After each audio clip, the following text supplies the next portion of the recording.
حضرت ابو ہریرہ رضی اللہ عنہ سے روایت ہے کہ میں نے رسول اللہ صلی اللہ علیہ وسلم کو یہ ارشاد فرماتے ہوئے سنا، میری امت قیامت کے دن اس حال میں بلائی جائے گی کہ ان کے ہاتھ، پاؤں اور چہرے وضو میں دھلنے کی وجہ سے روشن اور چمکدار ہوں گے۔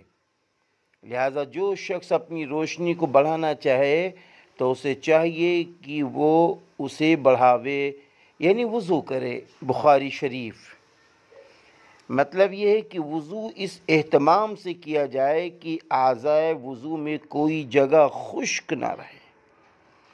حضرت عثمان بن عفان رضی اللہ عنہ سے روایت ہے کہ رسول اللہ صلی اللہ علیہ وسلم نے ارشاد فرمایا، جس نے وضو کیا اور اچھی طرح وضو کیا، یعنی سنتوں اور آداب و مستحبات کا اہتمام کیا، تو اس کے گناہ جسم سے نکل جاتے ہیں، یہاں تک کہ اس کے ناخنوں کے نیچے سے بھی نکل جاتے ہیں۔ مسلم شریف۔